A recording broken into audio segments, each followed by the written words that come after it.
جو بند ہو جائے میری آنکھیں مجھے اٹھانا امام ہے. بہت ہی اچھا کلام پیش کر رہے تھے. دیکھیے ہمارے قوم کے بچے بھی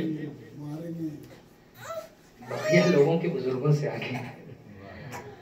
یہ زبان آپ کو صرف اسی جگہ ملے گی, یہ انداز آپ کو صرف یہی ملے گا. آپ جانتے ہیں ہزاروں روپے خرچ کر کے, اب کل یہ میری بات نہیں ہے, ہمارے ہمارے ماموں چند کل ہی یہ بات کہہ رہے تھے ہم سے کہ ہزاروں روپے خرچ کر کے جو ایکٹیویٹی اسکول میں ہوتی ہے اور بچوں کو بولنا سکھایا جاتا ہے, ہاں پیسے خرچ کر کے انہیں ٹرین کیا جاتا ہے کہ آپ کیسے بولیں, معاشرے میں کیسے آئیں, سماج کے سامنے کیسے آئیں, لوگوں کے سامنے کیسے بولیں. ہمارے یہاں بچوں کو سکھایا نہیں جاتا, وہ خود سیکھ جاتے ہیں. اس لیے کیونکہ وہ یونیورسٹی آف حسین میں پڑھتے ہیں.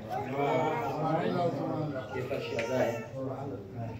یہاں بچہ بولنا بعد میں سیکھتا ہے, ماتم کے لیے ہاتھ پہلے اٹھا لیتا ہے, اور جب بولنا سیکھتا ہے تو مدح اہل بیت سے آغاز کرتا ہے.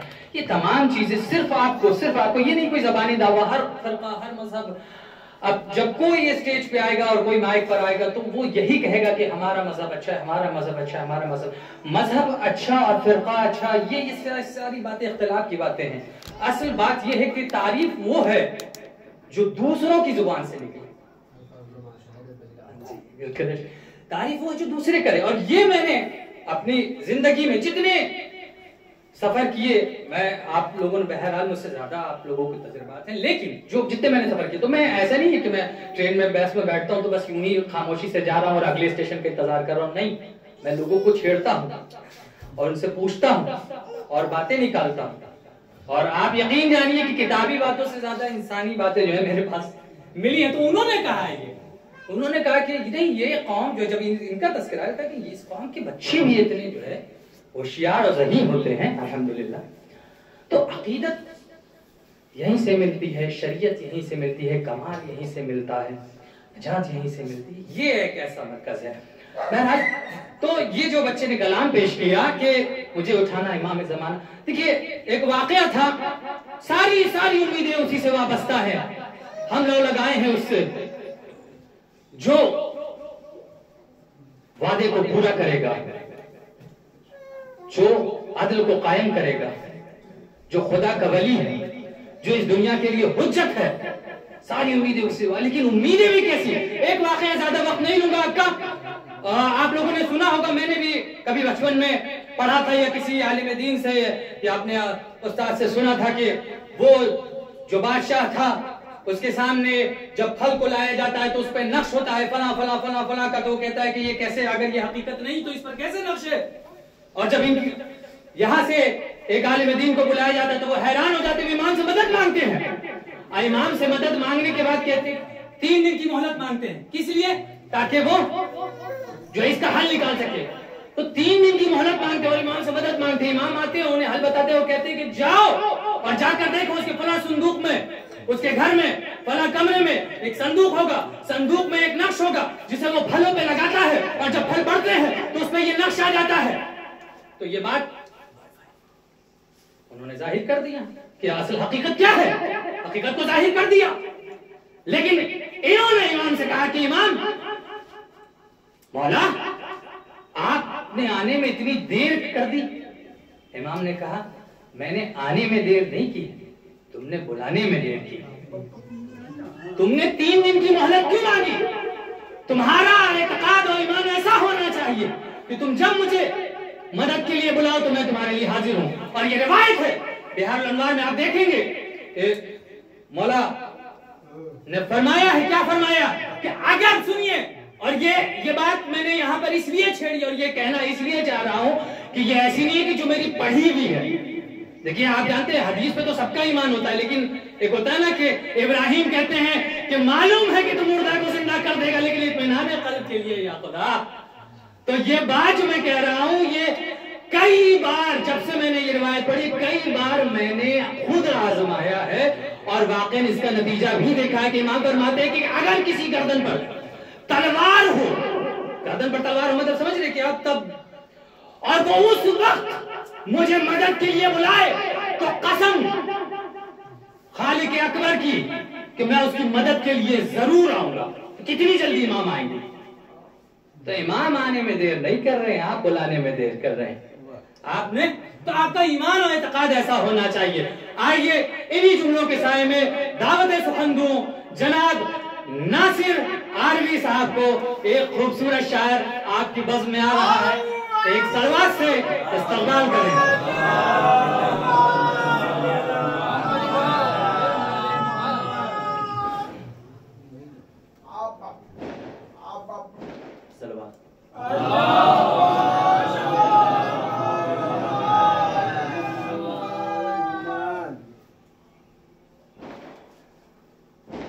حال غم سنائیں گے جب امام آئیں گے، زخم دل دکھائیں گے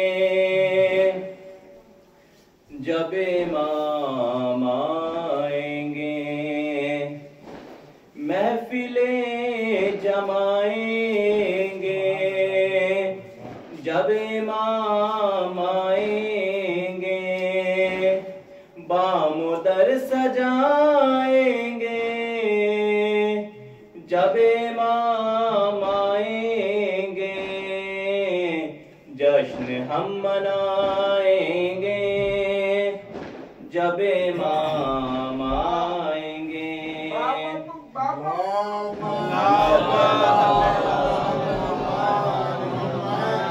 نام پر صحابہ کے کام کافروں جیسے، نام پر صحابہ کے کام فاسقوں جیسے، نام پر صحابہ کے کام منکروں جیسے، نام پر صحابہ کے کام مشرکوں جیسے، سب ہی منہ چرائیں گے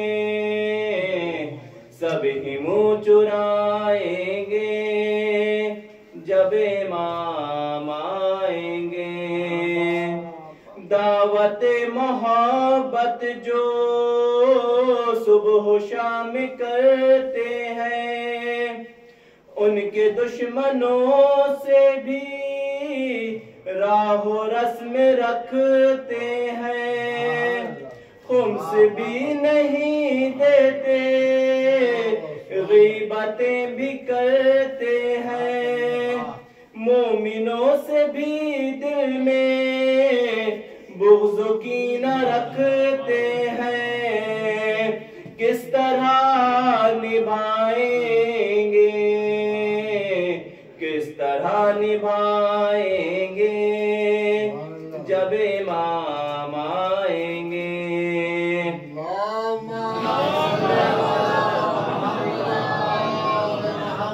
جھوٹ بولنے کو ہم مشغلہ سمجھتے ہیں، بات بات پر بے جا مصلحت برتتے ہیں، اور منافقت کو بھی مصلحت ہی کہتے ہیں، لہب و لعب کا سامان ہم گھروں میں رکھتے ہیں، کس طرح چھپائیں گے کس طرح چھپائیں گے جب امام آئیں گے۔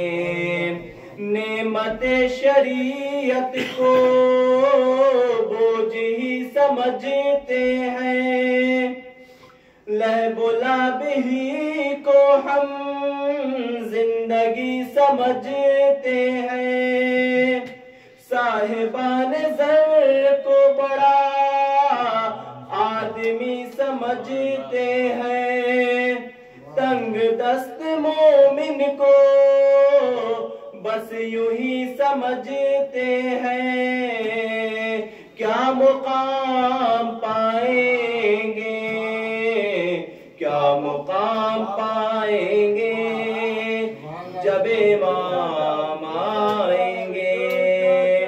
حال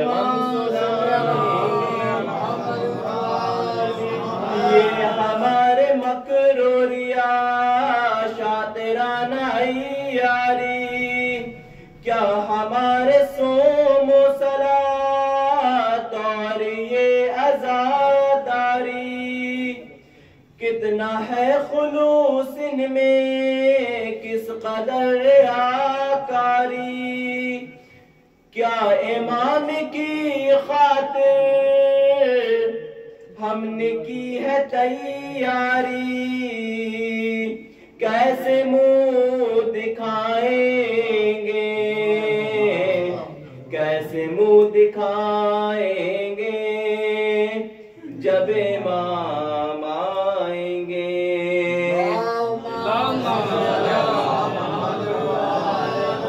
اللہ جل جو کہتے ہیں آ گئے تو کیا ہوگا،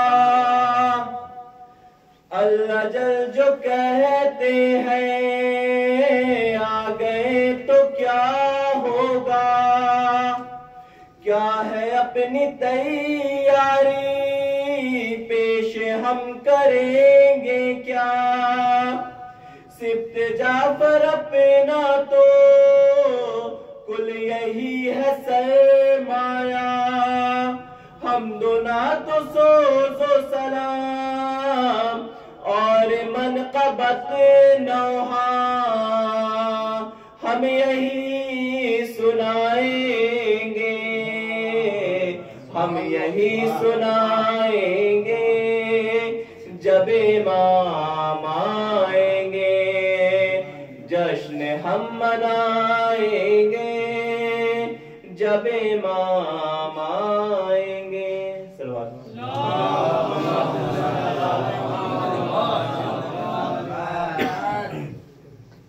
یہ تھے جناب ناصر حروی صاحب جو خوبصورت انداز میں اشعار پیش کر رہے تھے، جو بات دل سے نکلتی